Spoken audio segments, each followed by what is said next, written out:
back it again with another YouTube video. It's your boy Uriah G, and today we got some more wrestling content. The video is called WrestleMania. Well, no, it's called Wrestling Matches Where the Wrong Guy Won. I repeat, wrestling matches where the wrong guy won. Let's get right into it. Old Spice shampoos are scientifically crafted to help make men's hair look thicker, healthier, and more moisturized. That's because they're blended with the perfect mix of cleansing and conditioning ingredients for men's hair. Try Old Spice shampoos today and rescue your hair. 20th Century Studios presents. I don't know what this is, and I know it's a scary movie.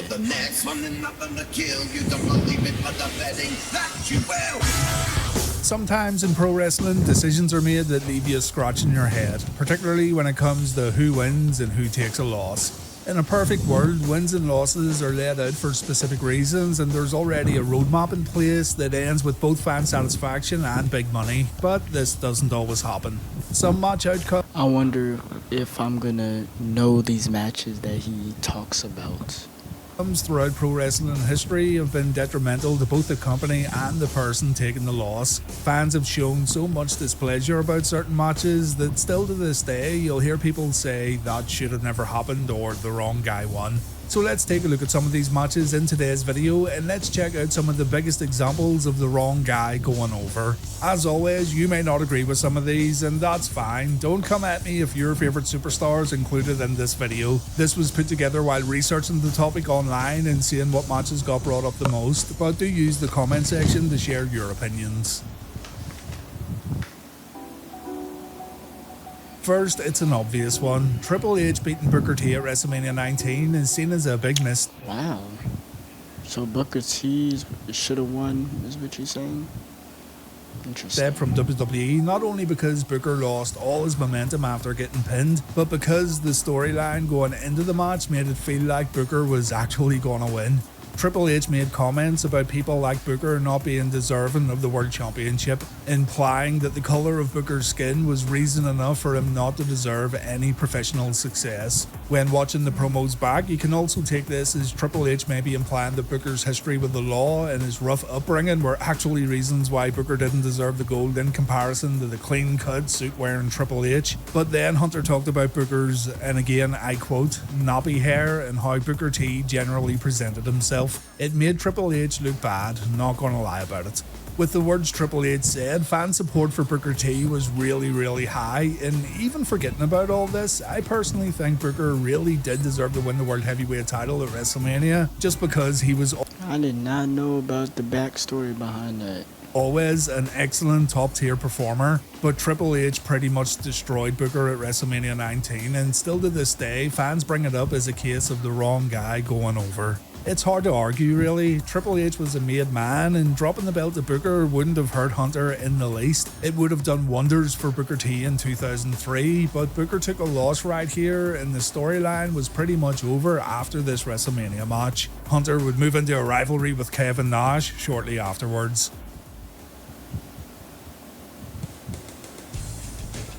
I know the vast majority of fans wouldn't care if Brock was never seen on television again after recent developments, but way back in 2012 when he made his WWE return, he was showcased as a new, more dominant monster thanks to his time in UFC. John Cena, meanwhile, was going through what he called the worst year of his career. The Rock had defeated Cena at WrestleMania 28, and John now had to fight an unstoppable beast at the very next. I think he's about to talk about Extreme Rules. I think, what was it, 2012? Pay-per-view. And the majority of that Cena vs Brock match that took place at Extreme Rules 2012 was pretty much nothing but Brock Lesnar destroying Cena from bell to bell. Lesnar was more violent than ever before, busting Cena wide open at the start of the match and showing off this new style that made him someone to be legitimately afraid of. He bullied Cena to the point where it felt like the match would have to be stopped, but bizarrely, Cena ended up winning after delivering an attitude adjustment on the stage. See, I felt like, Brock Lesnar, he was away for the company so long, and then like him coming back in 2012, and then him going against John Cena at Extreme Rules and then losing. Nah, man. I think Brock should have won that match. Ring steps. So, yeah, to be fair, the loss didn't necessarily hurt Brock Lesnar nor his bank account, but seeing Cena win again when the odds were stacked so highly against him probably did John more harm than good. It kinda made fans grumble a bit because, like it or not, Brock did bring something new to WWE when he returned, and that was an incredibly vicious and violent ring style that no one in the company had shown before. This is one that gets brought up all the time, yet it's one I don't agree with. People have commented about this outcome too in my Reliving the War series, but I'll explain why I don't agree with it in a moment. Diamond Dallas Page. I wasn't even allowed to see this match. I don't even think I know this match. I've probably seen it, but I don't really know it. Got himself a title shot against the undefeated Bill Goldberg at Halloween Havoc 1998, and everyone felt that DDP should have won. Loads of folks who bought the pay-per-view didn't see the match ending because Halloween Havoc ran for too long, but it aired for free the following night on Nitro, and the two had a very good match that folks say had the wrong outcome. In my opinion, and it's only my opinion, DDP should have won the world belt, but he shouldn't have beaten Goldberg for it. Page was adored by WCW fans during this time period, and I think when he eventually won the title at Spring Stampede the following year, it was definitely too little too late. But then you have to look at Goldberg and see the fans' reaction to Goldberg. Page was popular for sure, but Goldberg's popularity was truly on another level. And I personally think that fans could have potentially turned on Page if he ended the streak on this night. You really need to look back at how fans treated So I'm guessing he wanted DDP to win this match? Goldberg back then. His name was chanted in matches he wasn't even involved in. Arenas exploded the second he stepped into the ring, and without question DDP was the better wrestler, but Goldberg was the safest choice WCW had when deciding the outcome for this match. If it had been anyone else other than Goldberg, then I'd say absolutely DDP should have won, and I do think DDP should have won the championship in 1998. But as good as DDP versus Goldberg was, I probably wouldn't have booked that match in the first place. Charlotte defeated Asuka at WrestleMania 34. Wow, he thinks Asuka should have won that. Charlotte, I've been saying this for a long time, is probably my favorite female wrestler of this generation. But this match right here, a lot of people didn't like this WrestleMania. But this match, I don't know. He said Asuka should have won.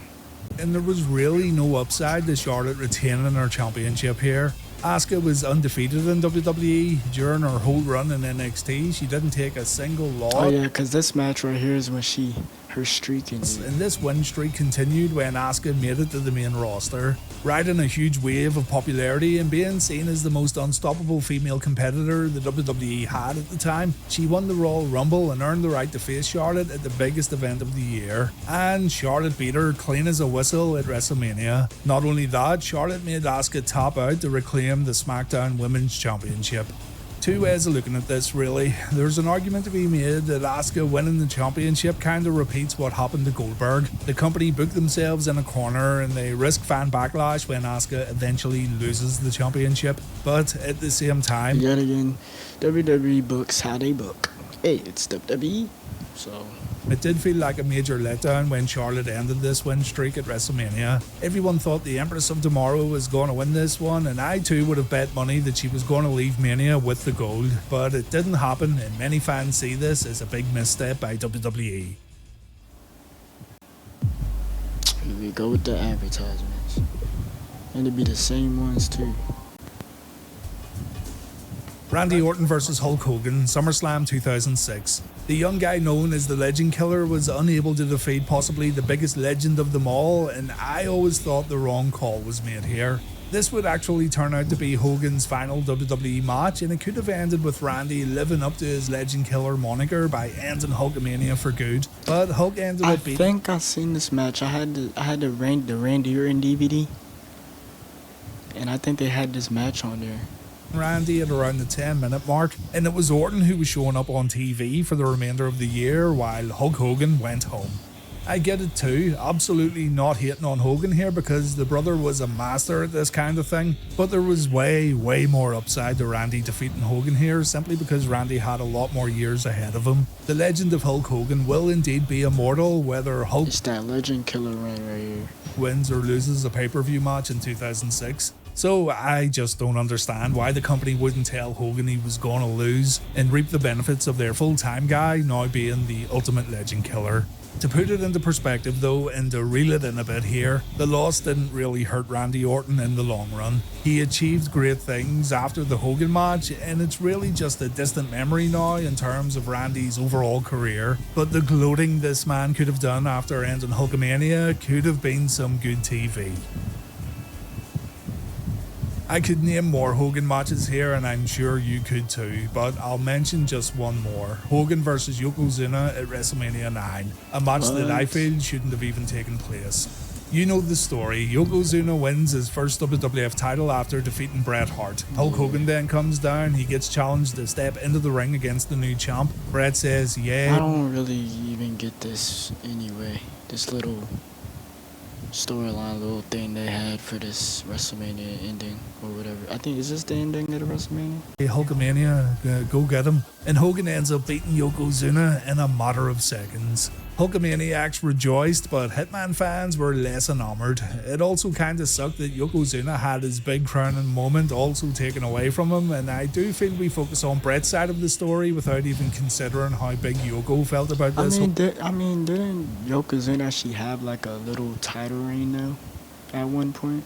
Whole thing. But yeah, an incredible lack of foresight here, even if it did pop the audience in Las Vegas. Yokozuna would reclaim his championship at the 1993 King of the Ring, and Hogan would say goodbye to the WWF. Bret Hart, meanwhile, would get his big Mania moment when he defeated Yokozuna in a rematch the following year at Mania 10, so it kinda worked itself out in the end.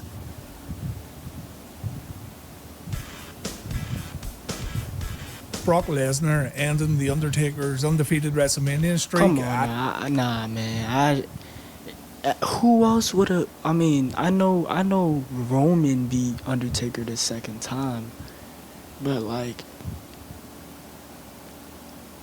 Undertaker's streak was a long streak already at its point, and you know there was like Edge, I believe, said in an interview that he didn't want to drop, he didn't want to be the one to break Undertaker's streak. So, Undertaker kept the streak going. So this one right here, Brock Lesnar was dominant around this time. So it's just like, it was unexpected, but nah, man, I really think Brock did deserve this win right here. Because Roman was still in the Shield at this point. He wasn't like the top guy yet.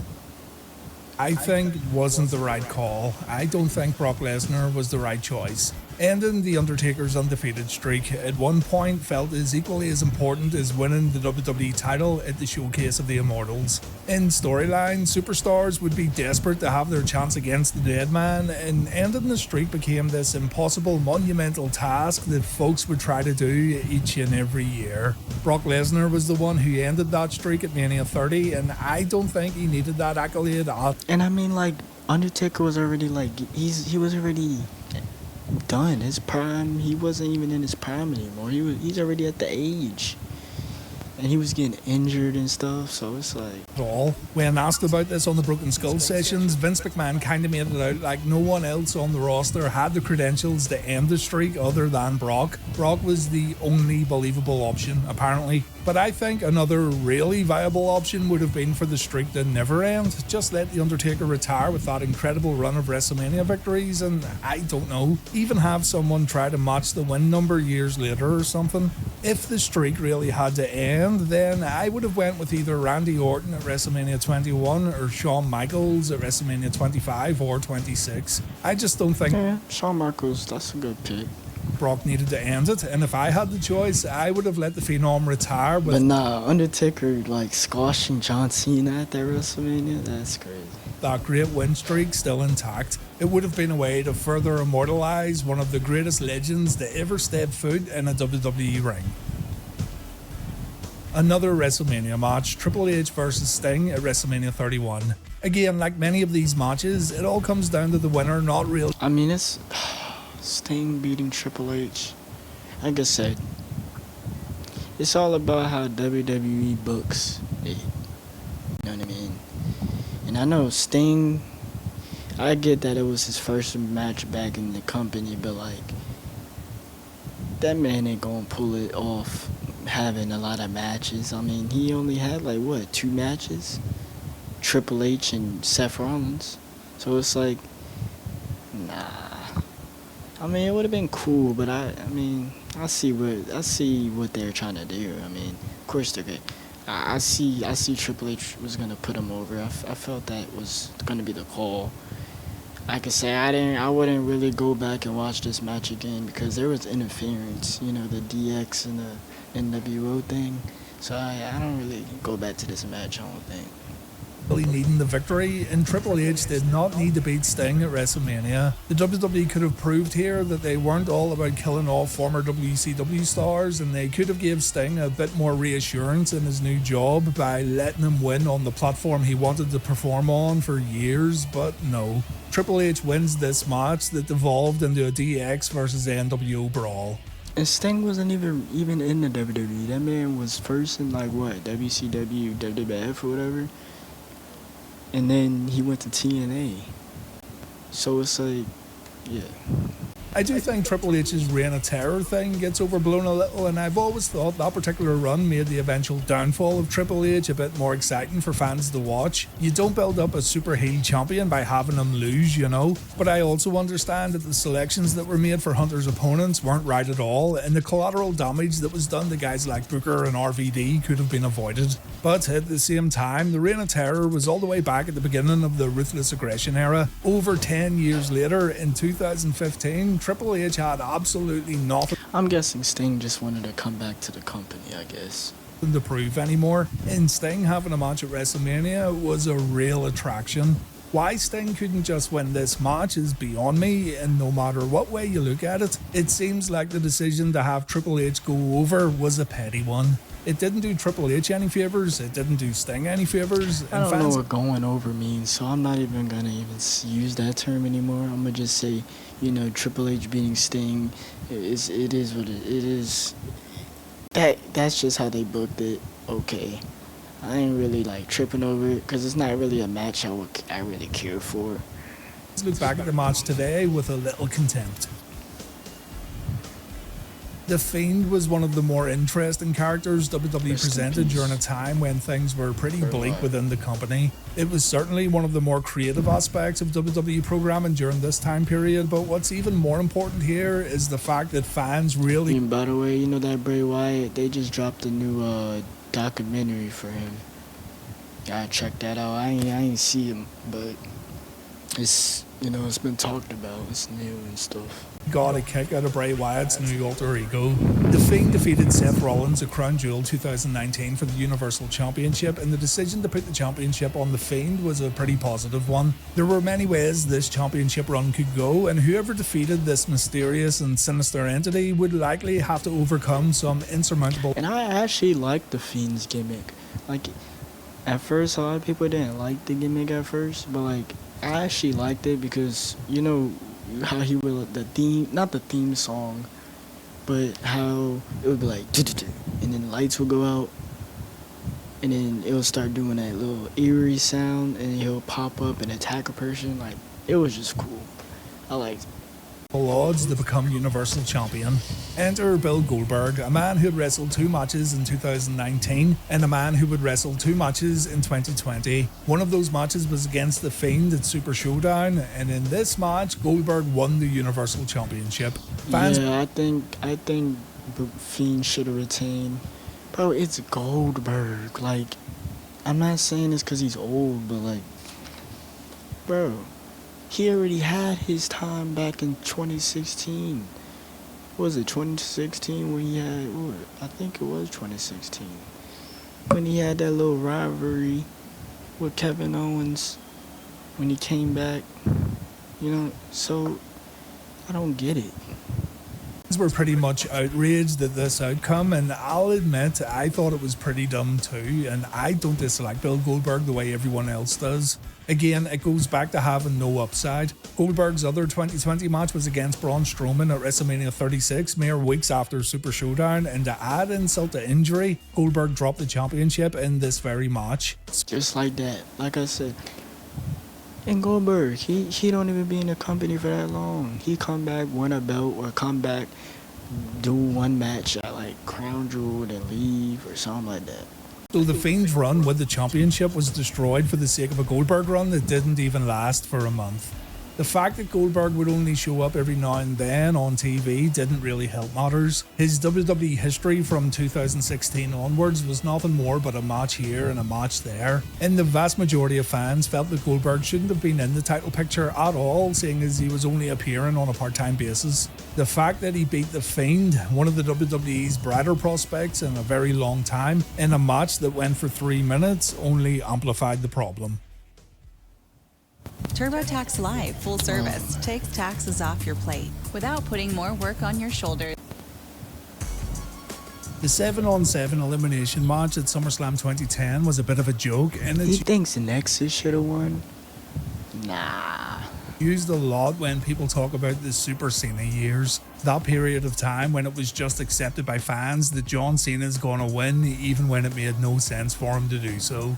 It was a Team WWE versus Team Nexus elimination match, and the Nexus were white hot. According to Wade Barrett, the Nexus thought they were winning the match, but the decision was changed very late. And many viewers felt that the Nexus really should have won this bout because it would have further solidified them as a real force in WWE.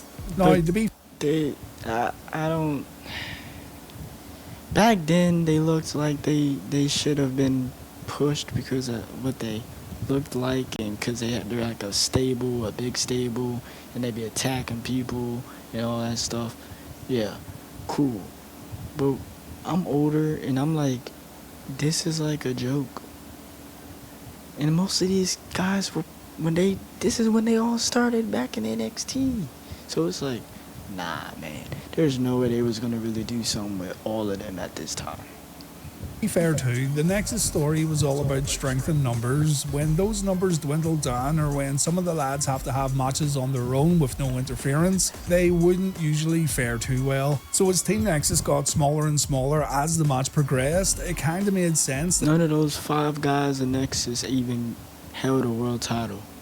Heath Slater, Ryback, Justin Gabriel. I mean, they were good wrestlers, but they didn't get treated well in the company. Like, they didn't do much with them. Like, some of them got pushes, some of them won IC belt, like Ryback won IC title, Justin Gabriel, Heath Slater. I mean, they win tag team belts. So, you know, I mean, some of them won little titles, but That they would look and feel a lot weaker. Wade But the way Barrett, John Cena he won IC title. So, you know, they won belts, but they ain't win like the world championship. won this match has been criticized quite a lot, and we would learn years later that the one big spot that gets called out all the time was actually Cena's idea. John took a DDT on the concrete floor and was still able to win the match. It's not like other folks haven't been planted with a DDT on the outside only to continue on wrestling afterwards, but the way it was done made the DDT look like a legit career-ending move, and the Nexus had a 2-on-1 advantage here to boot. Must've got hurt. The odds were just way too highly stacked against Cena, yet about a minute after taking that DDT, he was able to eliminate both Justin Gabriel and Wade Barrett to win the match. Chris Jericho and Edge, members of Team WWE on this night, criticized the DDT on Jericho's podcast. They said it was a John Cena idea, and John actually said afterwards that he should have listened to Jericho and Edge telling him the spot wasn't going to go over well. But Yeah, that does not sound safe. on top of this, I think the Nexus should have won on this night, and it's a shame the decision to let Team WWE win was changed at the very last minute. I don't think any single member of the Nexus were at the level John Cena was at SummerSlam 2010, not by a long shot, but that strength in numbers thing could have came into play once again, and the faction could have came out stronger than ever following this pay-per-view without causing any damage to John Cena's reputation afterwards. As a matter of fact, it could have probably helped John Cena's reputation quite a bit. Batista winning his second Royal Rumble in 2014 was seen as a big mistake, and even Batista himself. Yeah, why did they do that? I mean, back then I didn't really care because I didn't really know about how WWE booking and what that even meant back then, the term. But now that I think about it, now that I'm older, I'm like, okay, so yeah, why did they do that? Okay, Batista, we want you to come back to Raw. We're gonna put the little thing on Titantron and say he's coming back next Monday. Then he comes back, attacks Alberto Del Rio. Then boom, the fans are already booing him right when he comes back. And then we go to Royal Rumble, and then he wins. Boo! Everybody starts booing him, and then because I think that's the year they wanted Daniel Bryan to win. I think Daniel Bryan or CM Punk. I think it was Daniel Bryan. Said he shouldn't have won the Rumble that year. This happened in the middle of the whole Yes Movement thing, where fans were clamouring for Daniel Bryan to get a break, and the fans were desperate to see Daniel get another opportunity at the big time. The thing is, though, Daniel wasn't even part of the match, so I really don't think it mattered who won this Royal Rumble. The audience were going to react negatively no matter what. That being said too, Batista had only returned and it looked like his run wasn't going to be that long. Big Dave was a Hollywood star when he came back to WWE, and generally speaking, pro wrestling fans can sometimes see part-timers as vultures swooping in and claiming the spotlight, taking away those big moments that really belong to someone else. Even Rey Mysterio got booed in this match just for coming out at number 30. Fans were hoping and praying that Daniel... I don't know, maybe Batista, because Batista I think was doing movies around that time, so he came back. That's probably why he came back. He either came back to WWE because he was doing movies, or he probably came back to WWE because for the money. I don't know why he came back, because he's came back another time at 2014. So Daniel would be the final entrant, even though he wasn't advertised for the match. And if Daniel's absence made fans boo Rey Mysterio, then that should tell you all you need to know about Daniel's popularity during this time period. With this in mind, I always thought the Bray Wyatt vs Daniel Bryan match that happened earlier in the night was fantastic, and it's one of my favourite Daniel Bryan matches ever. I know it's not really a consolation for fans in attendance that night, but at least they still got to see a good matchup featuring their hero.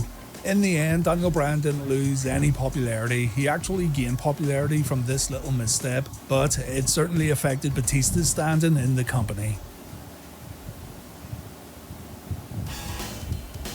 Another Goldberg one right here, but this time it's Goldberg who should have won, in my opinion. Since he arrived in WWE in 2003, Goldberg struggled a little when getting over with the fans. He definitely had his supporters, but he would also get booed if he went up against the wrong person. Just look at his first WWE match against The Rock and you'll know what I'm talking about. That being said, fan opinion began to shift a little by the time SummerSlam 2003 arrived, and as it would turn out, Goldberg was favoured to win the World Championship Elimination Chamber match that was going to headline that particular show. It seemed like WWE had finally tapped into what made Goldberg so popular in WCW as he went to work inside the chamber. Goldberg put on a really dominant performance here as he eliminated Randy Orton, Shawn Michaels and Chris Jericho all within around 3 minutes. But what you really need to keep in mind here is the fact that fans were going crazy for Goldberg while this was going down. Everyone was happy to see Goldberg wreck everything that moved inside that chamber, and it felt like the roof was going to come off the arena when he won the championship. Only he didn't win the championship. He was put down by Triple H's sledgehammer and he got pinned by the Game at the end of the match. Worse still, Goldberg was beaten up by Triple H in Evolution as the event faded out, meaning the aforementioned Reign of Terror was going to continue. Now, Goldberg did win the championship the following month at Unforgiven, and he beat Triple H in a career versus title match. But in a way, the WWE let the moment pass, and the Elimination Chamber result would end up hurting both Goldberg and Triple H when it came to their overall perception in the eyes of wrestling fans. It's another cheap win for Triple H, and it's Goldberg at his most dominant, still getting his ass kicked. More of a personal choice, but hear me out. Shawn Michaels should have defeated Diesel at WrestleMania 11 for the WWF title. Not only did the crowd begin to turn on this match, Diesel beat Shawn Michaels. Diesel more and more as the match progressed, but Diesel winning this match did two major things that hurt the company overall, in my opinion. Firstly, it led to Diesel I mean, having a people probably wanted Shawn Michaels to win that match. string of mediocre main event title matches until he lost the belt to Bret Hart at Survivor Series 95. In 2, the win effectively took Shawn Michaels off the road for around 6 weeks while the company repackaged him as a babyface. In 1995, the company could simply not afford to take their top talent away from TV screens. 1995 could have looked a lot different with Shawn Michaels headlining shows as a heel champion. You could argue that the butterfly effect would have been way too drastic with the Mania 12 match and 1996 babyface run possibly not happening. But 1995 was such a bad year for WWF that I actually think it would have been interesting to see how someone else would have fared as the main headline act. Ratings may not have increased, but it's certain that match quality would have. The run could even end at SummerSlam, which could have potentially gave HBK a chance to turn babyface just in time for the Royal Rumble, but really it's all hypothetical anyway, and it's more of a personal choice that's just more of a curiosity than anything deeply substantial. Just something to think about, really. As always, I've left out... Alright, well, that was wrestling matches where the wrong guy won. It was an interesting video.